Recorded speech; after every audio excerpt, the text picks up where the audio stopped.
Hello guys, तो कैसे हैं आप सभी। तो आज की कहानी शुरू करने से पहले अगर आप मेरे चैनल पर न्यू हैं तो प्लीज़ उसे सब्सक्राइब ज़रूर कीजिएगा। तो आज की कहानी शुरू करते हैं। हाय रे बुढ़ापे का यह अकेलापन कैसे काटूं। आज सुबह से रमा शंकर जी पार्क में बैठे थे। सामने बच्चे फुटबॉल खेल रहे थे। उन्हें अपने वह दिन याद आ रहे थे जब वह छुट्टी वाले दिन बच्चों के साथ पार्क में आते थे। कभी बच्चों के साथ फिल्म देखने जाते थे तो कभी पिकनिक पर जाते थे। उनकी पत्नी को खाना बनाने का कितना चाव था। वह पिकनिक पर भी घर का खाना बनाकर ही लेकर जाती थी। कितना खुशहाल परिवार था। मम्मी, पापा, सुम्मी, मैं और मेरे दोनों बेटे। रमाशंकर जी के पापा ने एक नियम बना रखा था, दुकान की बातें दुकान पर, घर में सिर्फ हंसी खुशी का माहौल रहना चाहिए है।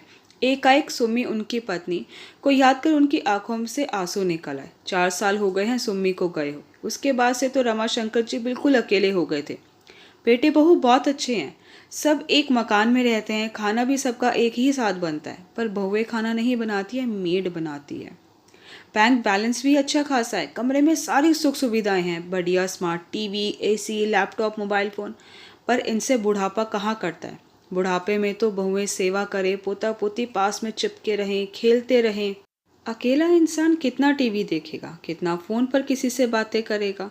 पहले तो रमाशंकर जी का यही सपना था, बच्चे खूब पढ़े लिखें, बड़ी बड़ी नौकरियां करें, क्योंकि खुशियां तो थी, पर पैसों से तो ज़रूरतें पूरी होती हैं, शौक नहीं। बच्चे कमाने लगे, खूब बड़ा बंगला बनाया, उसमें सारी सुख सुविधाएं थी, मेरी खुद की पर्सनल गाड़ी थी। शुरू शुरू में तो मुझे सब बहुत अच्छा लग रहा था, पर पत्नी के जाने के बाद बहुत अकेलापन महसूस होने लगा।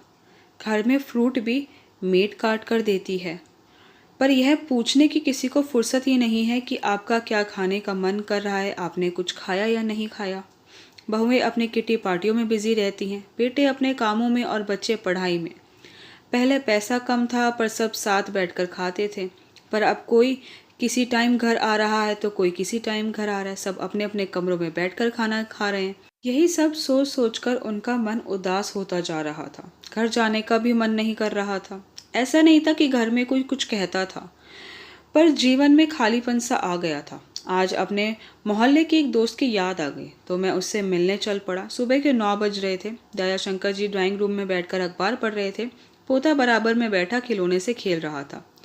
दयाशंकर जी रमाशंकर जी को देखकर कहते हैं, अरे रमाशंकर, तुम यहाँ आओ यार, बहुत दिनों बाद मिलने आना हुआ।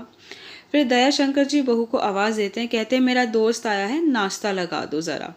तो रमाशंकर जी ने कहा, अरे नहीं यार, मैं नाश्ता करके आया हूँ, जबकि आज उन्होंने सुबह से एक कप चाय भी नहीं पी थी। इतनी देर में दयाशंकर जी की बहू गर्मा गर्म आलू के पराठे, घर का निकला मक्खन, हरी चटनी और अदरक की चाय लेकर आई और नाश्ता टेबल पर रख प्रणाम किया। तो रमाशंकर जी बोले, जीती रहो बेटिया। दयाशंकर जी और रमाशंकर जी दोनों नाश्ता करने लगे। रमाशंकर जी को पराठे और चटनी इतने ज़्यादा स्वाद लग रही थी कि वह 3 पराठे खा गए और चाय पीकर तो जैसे आत्मा तृप्त हो गई उनकी। उन्हें अपनी पत्नी की याद आ गई। अब तो उन्हें पता नहीं कितना टाइम हो गया था पराठों का स्वाद लिए, क्योंकि अब तो उनके घर में चाय की जगह ग्रीन टी ने ले ली थी।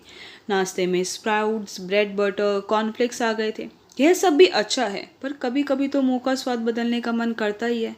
कोई घर में पराठा खाता नहीं है, ऐसे मुझे कोई मना नहीं था, मैं मेड से कहकर पराठे बनवा सकता हूँ, पर जब घर में कोई खाता नहीं है तो सिर्फ अपने लिए क्या बनवाऊँ। जब सुम्मी थी तो घर में अचार, चटनी, दही सब होता था, पर अब तो सब रेडीमेड चीज़ें आ गई हैं। रमाशंकर जी यह सब सोच ही रहे थे कि दयाशंकर जी बोले, अरे क्या सोच रहा है रमाशंकर, अब तो ऐश ही ऐश है तेरी तो रमाशंकर जी कहते हैं, हाँ भाई, वैसे तो कोई कमी नहीं है, पर तुम्हारी भाभी के जाने के बाद बहुत अकेलापन सा लगता है। इतनी देर में दयाशंकर जी का पोता आ गया। बोला, दादाजी आपने कहा था ना नाश्ता करने के बाद आप मेरे साथ लूडो खेलेंगे। तो रमाशंकर जी ने हंसकर कहा, अरे भाई, आज तो हमारे साथ लूडो खेल लो, दादाजी के साथ तो हर रोज़ खेलते हो।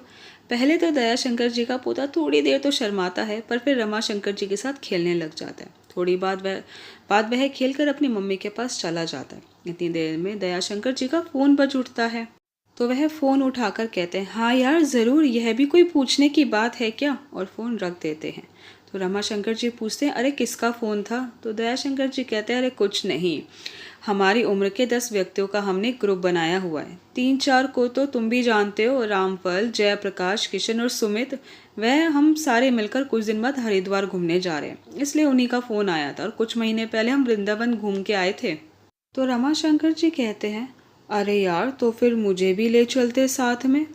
तो दयाशंकर जी कहते हैं, सच बताऊं यार, मेरे मन में बात आई थी पर मुझे लगा कहीं तुम बुरा ना मान जाओ, क्योंकि तुम्हारे पास तो गाड़ी है, ड्राइवर सब है, तो तुम कहाँ बसों में धक्के खाओगे। तो रमाशंकर जी कहते हैं, अरे नहीं यार, ऐसी कोई बात नहीं है, मैं भी चलूँगा तुम्हारे साथ। तो दयाशंकर जी कहते हैं, अरे वाह, बहुत बढ़िया, ठीक है। सब अपनी अपनी टिकट का खर्चा कर देते हैं और खाना अपने अपने घर से लेकर जाते हैं। फिर रमाशंकर जी पूछते हैं, अच्छा और क्या क्या करता है तुम्हारा ग्रुप। तो दयाशंकर जी कहते हैं, अरे कुछ नहीं यार, सुबह पार्क में सब इकट्ठे हो जाते हैं, योगा करते हैं, साथ में खूब मस्ती मजाक करते हैं। फिर शाम को हमारे घर के पास एक एनजीओ बना हुआ है ना, छोटा सा, उसमें कुछ अनाथ बच्चे रहते हैं, कभी कभी उन्हें पढ़ाने चले जाते हैं, उनके साथ खेलने चले जाते हैं। काफ़ी प्यारे बच्चे हमें दादाजी दादाजी करके हमें बहुत प्यार करते हैं। किसी बच्चे को कोई छोटी मोटी चीज़ की ज़रूरत होती है, बुक नोटबुक की, तो वो भी हम सारे लोग मिलकर दे आते हैं। यहाँ अपने मंदिर में कभी कभी गरीब लड़कियों की शादी होती है तो उसमें थोड़ा सा हाथ बंटवा देते हैं। सब मिलजुल कर ऐसे ही कर लेते हैं, सोचे कुछ पुण्य तो कमाएं। तो रमाशंकर जी कहते हैं, दयाशंकर, आज तुम्हारे पास आकर मैंने बहुत कुछ सीखा। मैं अभी तो जा रहा हूँ, पर याद से मेरी टिकट बुक करवा देना। मैं भी ज़रूर चलूँगा तुम लोगों के साथ, और अब से रोज़ तुम्हारे साथ पार्क में भी चला करूँगा, और जहाँ जहाँ तुम लोग जाते हो वहाँ भी। तो दयाशंकर जी कहते हैं, हाँ हाँ ज़रूर, मोस्ट वेलकम सर। फिर रमाशंकर जी अपने घर आ जाते हैं। जब रात को उनके बेटे घर आते हैं तो वह अपने बेटों से कहते हैं कि मैं अपने दोस्तों के साथ हरिद्वार जा रहा हूँ बस से। तो बेटे कहते हैं, पापा आप भी ना, गाड़ी है तो सही घर में, ड्राइवर भी है, आप बस में परेशान हो जाएंगे। तो मैंने कहा, अरे नहीं बेटा, नहीं परेशान होऊंगा, दोस्तों के साथ तो सफ़र का अपना ही मज़ा है। फिर रमाशंकर जी अपनी पैकिंग करने लग जाते हैं। उन्होंने बहुओं से तो खाने के लिए कुछ बनाने को कहा नहीं, तो मेड के हाथ का खाना ले जाने का मन नहीं कर रहा था, तो बाज़ार जाकर कुछ नमकीन, बिस्कुट, मिठाई वगैरह खरीद कर ले आते हैं और चल पड़ते हैं हरिद्वार की यात्रा पर। आधा रास्ता पार कर सब अपना अपना खाना खोला, तो मैंने भी अपना बैग खोला। मुझे लगा सब अपने घर से अच्छा अच्छा खाना लाए होंगे और मैं ये सब बाहर का, कहीं कोई मुझे कुछ कहेगा तो नहीं। पर सबने मिलकर खाना खाया। सच आज तो बहुत मज़ा ही आ गया। फिर हमने अपने ज़माने के गाने गाए, खूब मस्ती करी। कब दोस्तों के साथ मैं हरिद्वार पहुंच गया, वहां पर गंगा स्नान किया, और कब हम लोग घर वापस आ गए पता ही नहीं चला। अब तो मैं दयाशंकर और उसके दोस्तों के साथ ज़्यादा से ज़्यादा समय बिताने लगा। अब लग रहा था कि अकेलापन कुछ कम हो रहा है। अब रमाशंकर जी खुश रहने लगे थे। उन्होंने अपने मन को समझा लिया था कि जैसे पहले मैं अपने बच्चों के लिए मेहनत करता था, पैसे कमाने में लगा रहता था, वैसे अब मेरे बच्चे अपने बच्चों को अच्छी परवरिश देने के लिए, सारी सुख सुविधाएं देने के लिए पैसे कमाने में लगे हुए हैं। गलती उनकी भी नहीं है। मेरे लिए तो इतना ही बहुत है कि वह मुझे मान सम्मान देते हैं, मेरी हर ज़रूरत का ध्यान रखते हैं। इंसान को समय की धारा के हिसाब से अपने आप में थोड़ा सा बदलाव कर ही लेना चाहिए है। जितनी ज़्यादा हम अपने बच्चों से शिकायतें करेंगे, शायद वह हमसे उतने ही कटने लगेंगे। खुद भी संतोष करें, खुश रहें, और बच्चों को भी सुखी रहने देना चाहिए, ताकि घर में खुशहाली, मान सम्मान और लाड़ प्यार सब बना रहे। गाइस कमेंट करके ज़रूर बताइएगा कि आप में से किस किस का ऐसे ही दोस्तों का ग्रुप बना हुआ है। आप लोग साथ में खूब मस्ती मजाक करते हैं, साथ में बाहर घूमने जाते हैं। आई होप गाइस कि आपको मेरी वीडियो पसंद है। आपको मेरी वीडियो पसंद आई है तो प्लीज़ उसे लाइक ज़रूर कीजिएगा, शेयर कीजिएगा। मुझे कमेंट करके ज़रूर बताइएगा कि आपको मेरी वीडियो कैसी लगी। अगर आपने अभी तक मेरे चैनल को सब्सक्राइब नहीं किया तो प्लीज़ उसे सब्सक्राइब ज़रूर कीजिएगा। Thank you so much guys मेरी वीडियो देखने के लिए।